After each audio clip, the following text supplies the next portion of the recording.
Hadirin yang kami hormati, selanjutnya marilah kita simak bersama sambutan Presiden Republik Indonesia dilanjutkan dengan penekanan tombol sirine sebagai tanda dimulainya. Bismillahirrahmanirrahim. Assalamualaikum warahmatullahi wabarakatuh. Selamat siang. Salam sejahtera bagi kita sekalian. Shalom, salve, om swastiastu, namo buddhaya, salam kebajikan. Yang saya hormati, para menteri dan wakil menteri Kabinet Merah Putih yang hadir, Saudara Menteri Energi dan Sumber Daya Mineral, Saudara Bahlil Lahadalia, Menteri Badan Usaha Milik Negara, Saudara Erick Thohir, Menteri Perumahan dan Kawasan Permukiman, Saudara Marwar Sirait, Saudara Menteri Perindustrian, Saudara Agus Gumiwang Kartasasmita, Sekretaris Kabinet Republik Indonesia, Saudara Teddy Indra Wijaya, Ketua Komisi 12 DPR RI, Saudara Bambang Patijaya, beserta jajaran Komisi 12 DPR RI yang hadir semuanya, Gubernur Jawa Barat yang saya hormati, Saudara Deddy Mulyadi, beserta Forkopimda Jawa Barat yang hadir, Gubernur Maluku Utara, hadir melalui video conference, Saudari Shirley Juanda yang saya hormati. Yang saya hormati Bupati Karawang,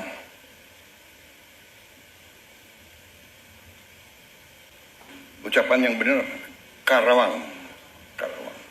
Saya menyambut dengan sangat bahagia dan sangat bangga acara ini. Memang biasanya saya tidak mau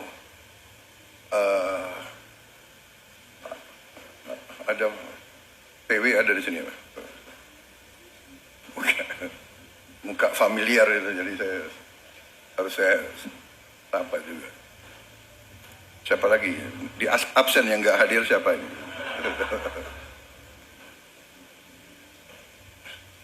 Ya, selanjutnya kita akan simak bersama sambutan yang akan disampaikan oleh Gubernur Jawa Barat kepada Kang Deddy Mulyadi. Kami persilakan.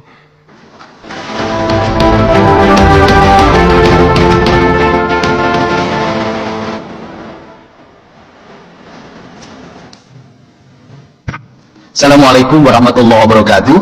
Sampurasun.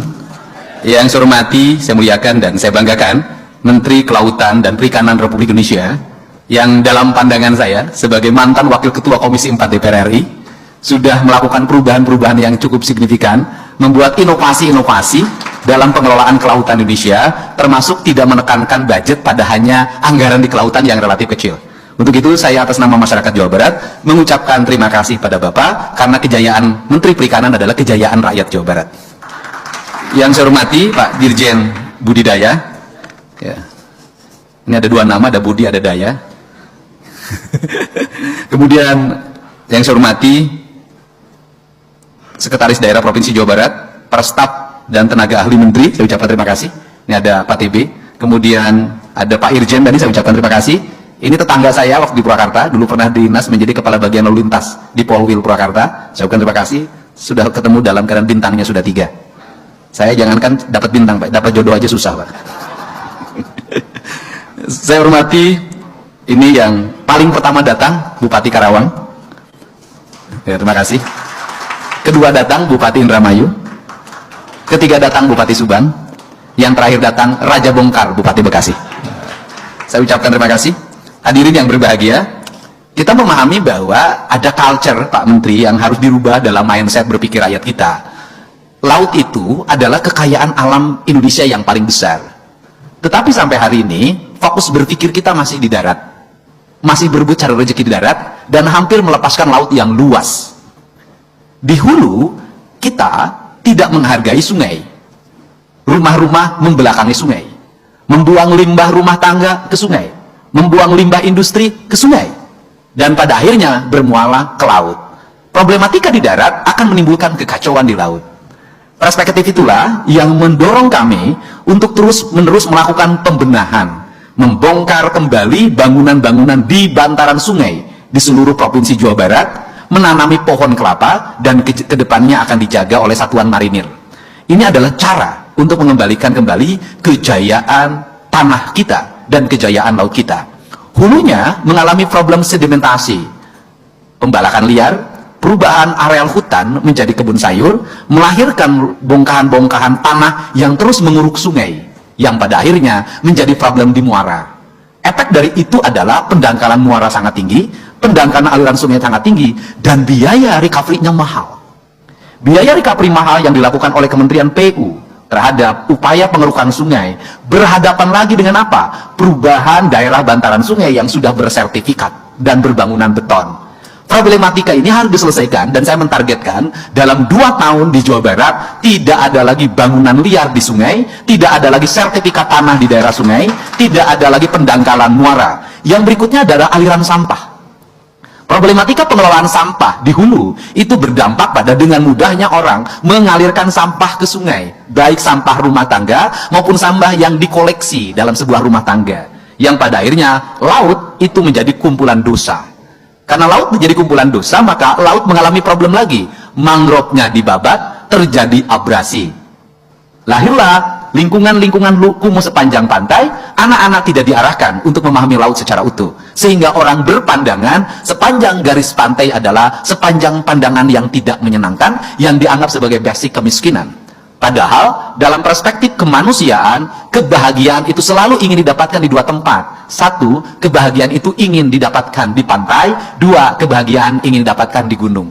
Di pantai, orang ingin menikmati matahari terbit. Di gunung, orang ingin menikmati matahari tenggelam. Kedua-duanya itu terjadi dalam prinsip hidup kita. Tetapi kita melupakan kedua tempat ini, dilakukan perusakan secara sistemik, dan berorientasi hanya kepentingan ekonomi yang bersikap jangka pendek. Hari ini, rakyat Jawa Barat, khususnya di Kabupaten Bekasi, di Kabupaten Karawang, di Kabupaten Subang, dan di Kabupaten Indramayu, memiliki secercah harapan. Garis pantai yang selama ini abrasi, terutama di Pakis Jaya, nanti harus ada recovery dari Kementerian Kelautan, itu akan berubah menjadi areal budidaya. Budidaya itu bertujuan bukan hanya sekedar untuk mengembangkan ikan air tawar, atau kemudian juga ikan tambak, tetapi yang lebih penting dari itu adalah membangun ekosistem pantai.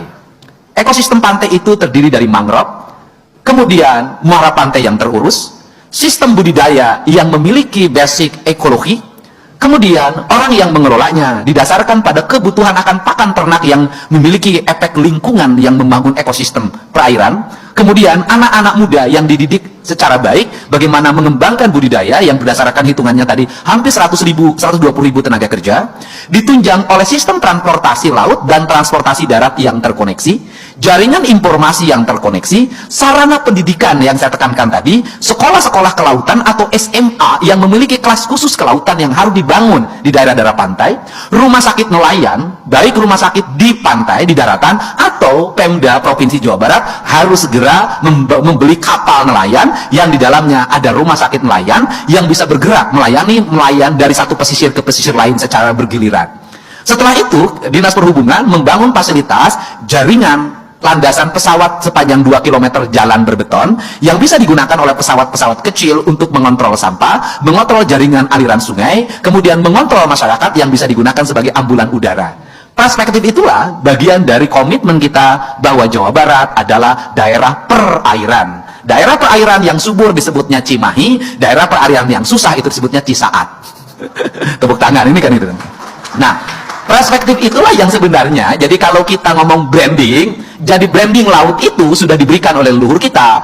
Branding laut itu adalah Nyi Ratu Kidul. Sebagai lambang kecantikan, kegemulaian, kelembutan, kesakralan, dan keindahan. Nah, problematikanya adalah Susana malah membintangi film yang berjudul Nyi Blorong. Nah, itu problemnya sebenarnya. Nah, perspektif itu yang harus didorong. Nah, sehingga dalam waktu tidak terlalu lama, saya yakin, di era kepemimpinan Pak Prabowo Subianto dan di era kepemimpinan Bapak Menteri KKP, kita bisa melihat hamparan pantai dari Babelan, Pakis Jaya, sampai dengan Belanakan, sampai dengan Eretan adalah hamparan garis pantai yang indah dan mengalami pertumbuhan ekonomi yang memadai. Disinilah kita memulai, hari ini kita memulai menandatangani, dan saya ucapkan terima kasih. Kami tidak mungkin meraih dana lebih dari 2 triliun untuk membangun wilayah itu, ngumpulin pajaknya lama dan susah. Hari ini kemakmuran rakyat Jawa Barat terbantu dengan kebijakan Presiden Bapak Prabowo Subianto dan dilaksanakan secara teknis oleh Bapak Menteri yang langsung mendapat wahyu dari Allah Subhanahu wa Ta'ala. Ya, gitu. Kalau Nabi itu wahyu, kalau manusia itu ilham, tapi Bapak itu selalu mendapat wahyu. Di antaranya wahyu yang Bapak dapatkan melalui namanya adalah membuat kemakmuran bagi Jawa Barat pantai utara. Setelah itu, apa yang harus disiapkan oleh Menteri KKP dan oleh Dinas Kelautan dan Dinas Perumahan Pemukiman adalah menyelesaikan seluruh perumahan pemukiman nelayan, baik di garis pantai utara maupun selatan, sehingga tidak ada lagi perumahan kumuh di Jawa Barat yang berada di garis pantai. Walaupun rumah sederhana orang pantai bahagia, tetap saja kasat mata BPS dan kasat mata pandangan kita, rumah harus tertata dengan baik dan harus bersih. Selain itu, nanti saya mengajak pada bersama-sama dengan Pak Menteri, satu, membenahi keramba di Jatiluhur, Cirata, dan Saguling. Membenahi eceng gondok yang sudah tingkatnya mencemaskan. Merecovery lingkungan sehingga tidak terjadi sedimentasi dan pencemaran merkuri yang tumbuh akibat peternakan yang terlalu berlebihan. Yang kedua, merecovery daerah laut pantai Palabuhan Ratu, agar yang di Palabuhan itu ratu, bukan sengseong. Nah, itu penting, Pak. Seng-seng udah ngerti orang Subang.